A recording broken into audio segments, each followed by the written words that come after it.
anything to make my life miserable there. They didn't want me there because they said, this guy is here because he's blind, and we don't care if he went to Harvard Law School, we don't want him. Well, they started giving me a hard time, and did I let that bring me down? No! Come on! If I went blind and stood up and went to Harvard Law School, I said, I'm going to stand up here at IBM and they're going to eat their words. And sure enough, what did I do again? I volunteered. I called the bar association. They weren't giving me any work at IBM. They were trying to get me out of there by giving me nothing. Crap work. I was doing nothing there. But I said, I'm not going to let that get me down. I'm not going to do it. They're going to eat what they're doing because they're going to be embarrassed by what I'm going to do. I called the Bar Association of the State of New York. The Bar Association of the City of New York said, hey, do you need volunteers to help poor people? Sure. We have a program for volunteers. Do you want to volunteer, sir? Yes, I do. I want to help poor people. So on my free time, I dedicated myself. I asked my boss, can I do pro bono work, which is lawyers who help poor people on the side? He said, oh yeah, IBM does like to do help for the community. Yeah. So you can do it. Go ahead. Well, guess what? It was the biggest success, and it embarrassed the people, the management at IBM who didn't want to believe in me. I got 3 times the award as the best, most impressive, or whatever it was, pro bono lawyer of the year in New York. I was taken to Albany. Because I didn't give up. And suddenly my management at IBM had to turn around, start giving me a lot of responsibility, and before you knew it, I was the big shot in the company in law, employment law, law related to wages and hours, discrimination law, because they had finally come to believe, oh well, he's blind, but he's really a good lawyer, so let's give him a lot of work. Before I knew it, I was a professor at Fordham Law School, and I was getting invited all over the country to give speeches to teach people about these new laws that Congress was passing that people needed to know. Again, it was just a matter of not giving up. Using adversity for success. You gotta believe in it, folks, because there is the only way you're gonna make it in life. Then what happened? So then IBM starts, I'm having a nice life, everything is great, but then suddenly IBM starts offering packages, which means they wanted people to move on. And I gladly took mine because it was time to move on. And so now everybody said, oh, you're going to get a job, man. You're so well known. Wrong. I went to 70 interviews. 70. Not 17, 70 interviews. I was everybody who saw my resume invited me to interview. Every corporation you can believe. Merrill Lynch, Bear Stearns, Goldman Sachs, American Express, any corporation, they would all invite me because they didn't know I was blind. And as soon as they would see I was blind, oh, we're so sorry. Think about it. You're so impressive, but you're too much for the job, You're going to make your manager uncomfortable because you have so much experience and so much knowledge. Blah, blah, blah, blah, blah. Bullshit. They just didn't want the blind person. They did not want the blind person in their staff because immediately, what was it? Money. They didn't want to spend the money on accommodation. So what? What did I do then? Folks? Volunteer! You got it! I called a lawyer friend of mine and said, hey, Lou, come on, do you need somebody to help you? Maybe you have a case with Hispanic people, Hispanic workers. Do you need somebody to help you? He said, Mike, I'll look into it. And sure enough, a couple months later, Lou called me and said, Mike, you're lucky. I've got a case here of Dominican parking lot workers who didn't get paid their wages properly, and I know you're an expert in that law, so come on over and help me. So I came over, and I acted as the grunt worker. I was doing all the grunt work for this lawyer. For no pay. I was just doing it for getting my hands in the cookie jar while I still was interviewing. And what happened? All the workers, all the clients loved me. They said, oh, because I had to deal with it. The lawyer didn't want to deal with it. I was the contact with all the guys in the case. There were many people. It was a class action. What came out of there? Excuse me, I got myself a law business from it. What happened? Everybody passed the word, this dude is real cool, he really looks out for us. Next thing I know, I had had an office on Park Avenue. Today, folks, I have hundreds of clients, thousands of clients.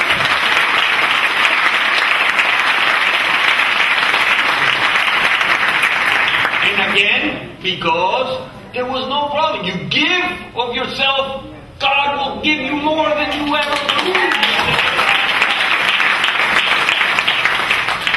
Anyway, the bottom line is this, kids, have faith. God is with you all the time. I swear to you, I live it, and I pass the word to you. Have faith all the time. When it's bad times, say, thank you, Lord. Thank you for giving me a bad time, because I know this means something good is coming, and it will come. I swear to you, it will come.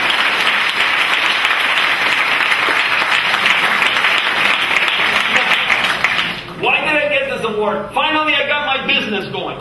So I had a small law business. I started in my house. It was tough, but it started coming and coming and coming. And I said, I gotta hustle. I gotta do some networking to get more business. So I joined something called the Rotary Club. The Rotary Club is a place that all of you should think about, that it just helps the community. It's a group of business people who want to meet with each other to network, but in meeting each other, you help the community. You do things for the community. And I got into the Rotary Club. At the beginning, I thought they didn't want me because they were such highfalutin. No, you just made a phone call and said, I want to join. Before I knew it, everybody was slapping my back, and they were very happy to have me there. They were very impressed, blah, blah, blah. Before I knew it, they made me the head of the community education division of the club. I was in charge of developing all sorts of plans for kids in New York City to get a better chance in education. And let me tell you, it was quite rewarding. I got kids from the schools around the city, in the Bronx and Harlem and Queens, to get involved in matters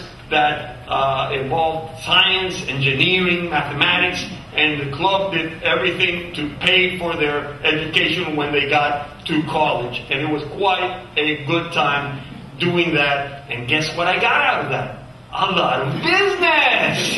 See? Because people at the Rotary Club who knew me and who saw me working were impressed. And they would send me clients.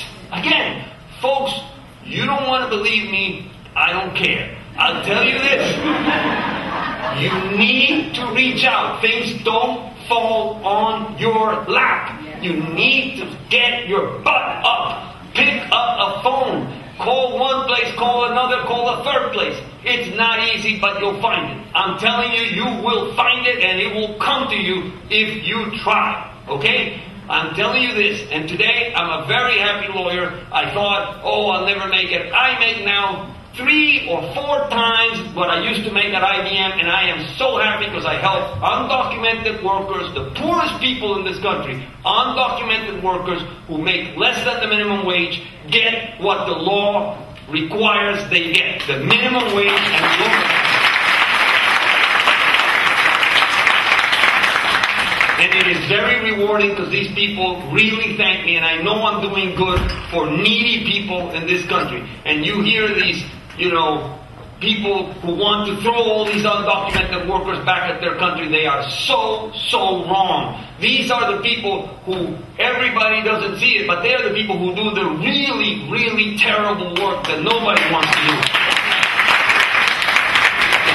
And they do it gladly, and they're very, very, very grateful that they have a job and have to help other people. And guess what? We all are immigrants in this country, and this country should be so thankful. The example is Sat Bhattacharya. Sat is a man who comes from India, a very poor country. And look what Sat is doing for the United States. He's helping the needy people in this country get a great education. Come on, folks. That's, where is an American doing that, for God's sake? Where is a wealthy Rockefeller or a Kennedy or one of these wealthy Mitt Romneys doing anything for that? Excuse me!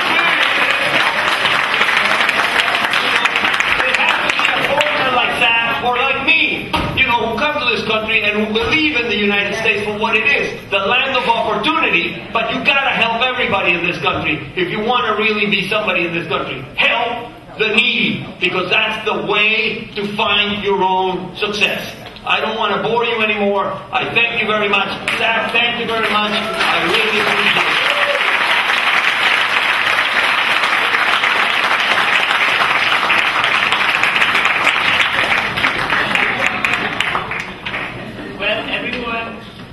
Why don't you rise for a wonderful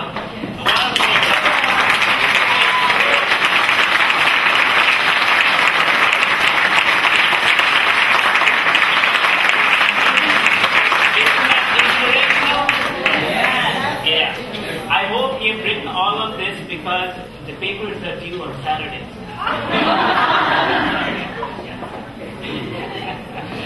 Thanks. Sit down, please. I would like to have Michael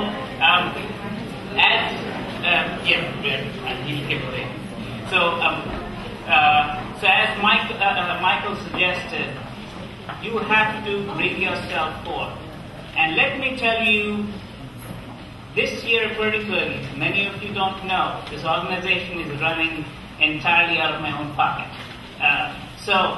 And the wonderful movers and shakers that make this going are a product of the organization. All of you, please come up Rami, everyone. So all of you are products of Harlem Children's Society. Afan, come on.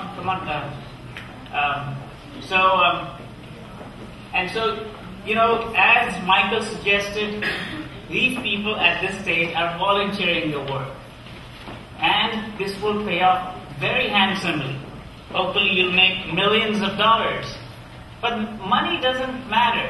And as Michael said, you get your money, but more than that, you enjoy doing it. He enjoys the work because other people are thankful.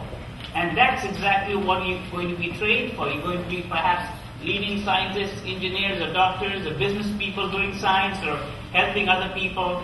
And Michael, that was a wonderful. I knew so many things. I knew many of those things. I didn't know Michael personally through how many years? We've known that for 15 years. 15 years. So, Michael is an avid swimmer, and sometimes, I can't run a marathon like Councilmember Jackson, but I can swim, but I hardly these days don't have time. But sometimes I meet Michael in the gym whenever it's time to leave, and we bump into each other, and it's a wonderful, wonderful time. And Michael, you're just an inspiration, not just for the students, but also for me, and for all of us. I mean, this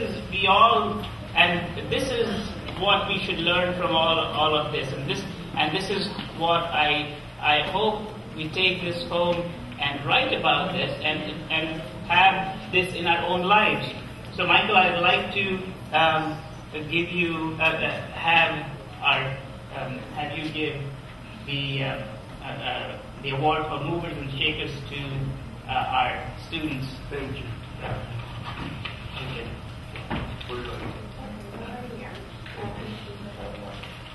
Put this. Okay.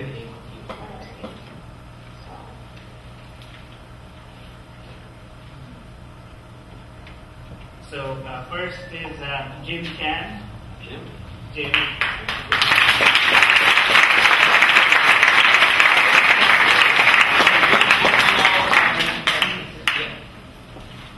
Here. This way. Oh, sorry.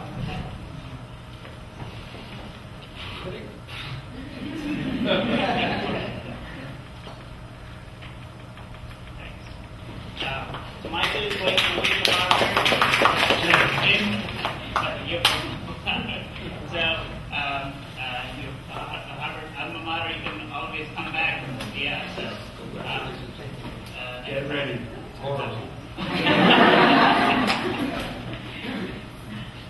So Nicholas, Nick.